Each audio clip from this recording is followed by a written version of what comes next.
সবুজে ঘেরা চাঁদপুর গ্রামের সকাল। রুনি নামের এক বুদ্ধিমান ছোট মেয়ে স্কুলে যাওয়ার প্রস্তুতি নিচ্ছে। গ্রামের বড়রা মাঝে মাঝে বলে, বনের ধারে রাতে যেও না, সেখানে শাকচুন্নি ঘোরে। রুনি এসব কথায় হাসে। সে বিশ্বাস করে, বনে ভূত প্রেত কিছুই নেই, সবই মানুষের বানানো গল্প।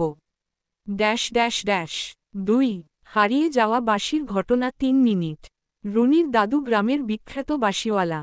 তার হাতে বানানো এক জাদুবাঁশি আছে, যার সুরে পশুপাখি শান্ত হয়। একদিন হঠাৎ সেই বাঁশি হারিয়ে যায়।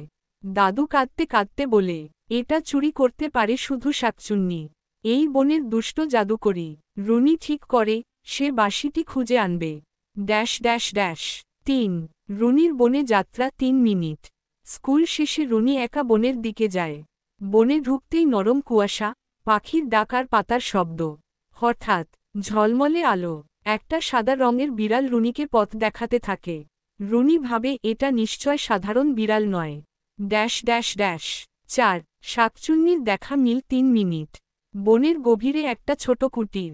দরজা খুলতেই দেখা যায় এক লম্বা লালচে চুলের, সাদা শাড়ি পরা এক শাকচুন্নি।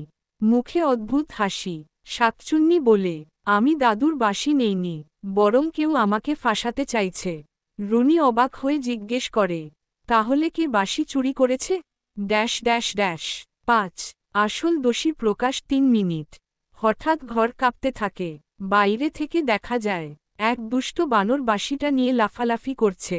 সে বঞ্জুরিকে বিরক্ত করার জন্য বাঁশিটি চুরি করেছিল। শাকচুন্নি বলে, আমি ভুল বোঝা হয়েছি, সবাই আমাকে ভয় পায়, তাই কিছু বলি না। রুনি বানরটির সামনে দাঁড়িয়ে চিৎকার করে, বাঁশিটা ফেরত দাও। বানর পালাতে গেলে শাকচুন্নি জাদু করে তাকে থামায়। Dash dash